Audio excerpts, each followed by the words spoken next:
Place Des Victoires.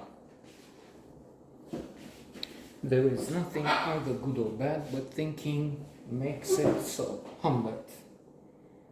Shakespeare, of course. I was thinking of this quote, well, because we have to apply this and others like this on a daily basis. Be a merit finder, not a fault finder.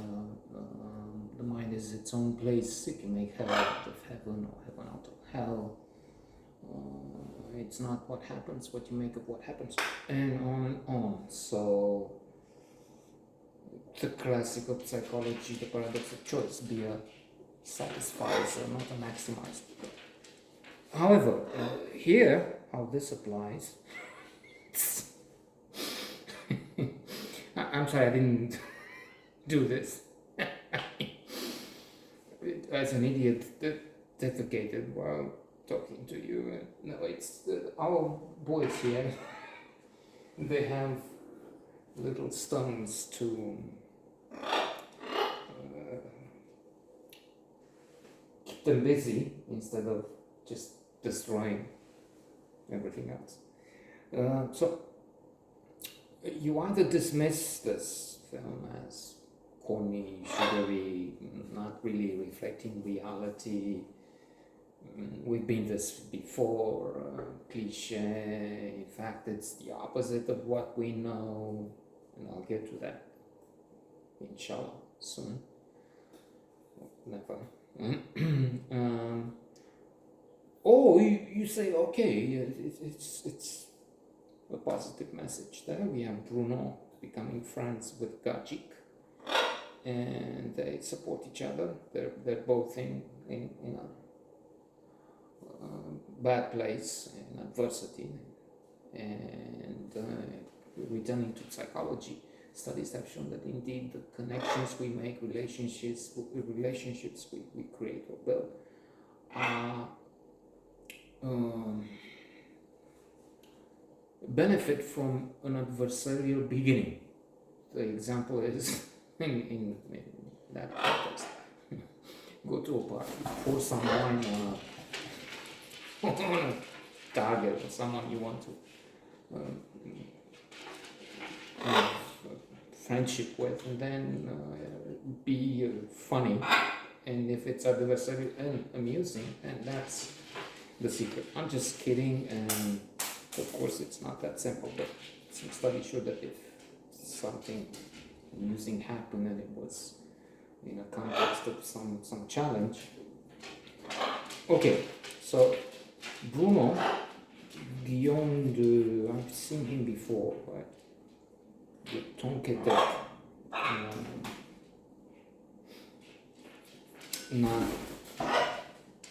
he's not the Olivier Gourmet,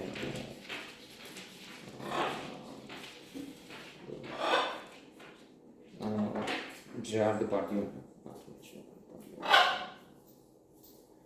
So, in my book, so Bruno is attacked by a group of people while he's trying to get some cash from a cash machine he's got. So the phone is gone, and on top of that, he's separated from his wife and children. Professionally, he's in a very tough place. He cannot pay the rent. Richard Bollinger, a classic of French cinema, is his landlord. He keeps coming, but he doesn't get anything. He said, well, I'll pay. And eventually he does get some money because Bruno and Gajik get onto some illegal things, stealing and that. So after this encounter, Bruno happens to come across Gajik, who was part of the group. Gajik, which means guy in slang here, and it comes from Romani.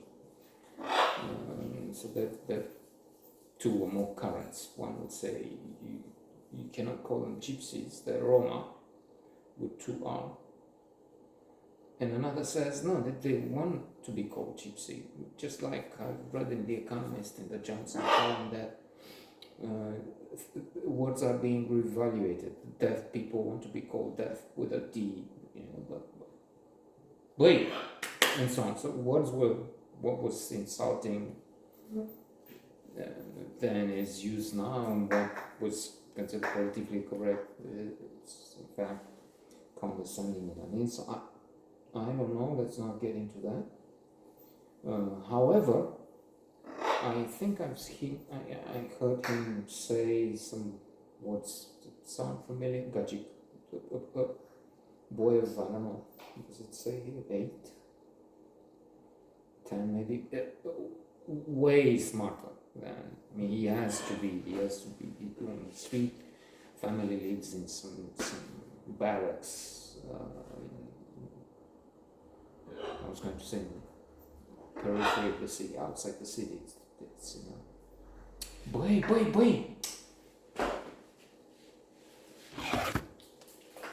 Uite ce faci, uite ce faci. Lasă, pe. He got caught in whatever he's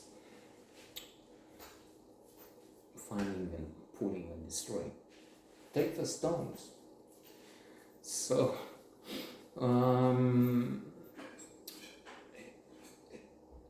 outside society, actually, maybe that's what I was trying to look for. And Bruno is confrontational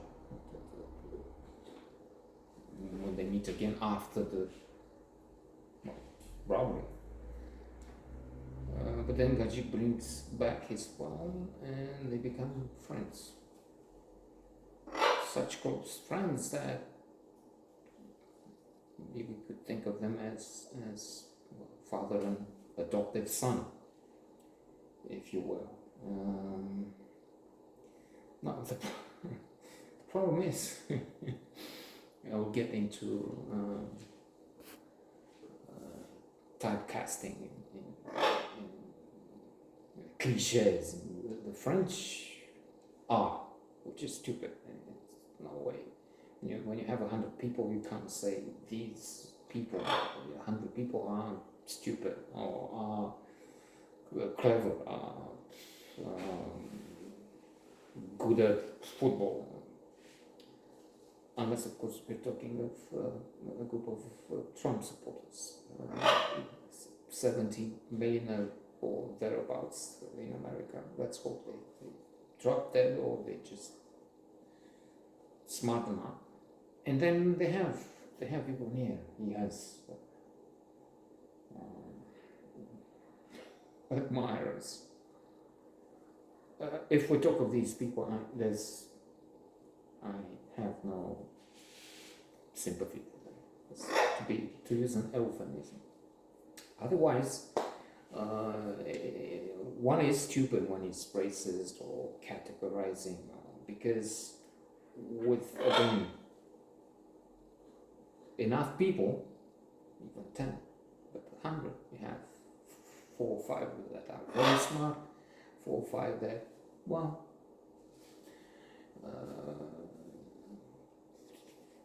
578 are necessities, and so on. So you can't. But the French I met mostly arrogant, so they do this. I mean, when the national soccer team played some 10, 15, it doesn't matter, years ago, played the squad. Gitans, les Gitans, the gypsies, and so, and the ones, my daughter has been with the French, she's now in Amsterdam, finished 4 or 5 years ago. 4. She was for 12, 13 years with the French lycée, le lycée français, and some of the things there were. Let me just say this and finish because I have half an hour of video. Once a woman driver from the French embassy threw me down. I was on a bike. She didn't pay attention, And so took a right turn, and I was where the bike be. Poof. Not just that, and she had temporary numbers on the car, registration plates at that time.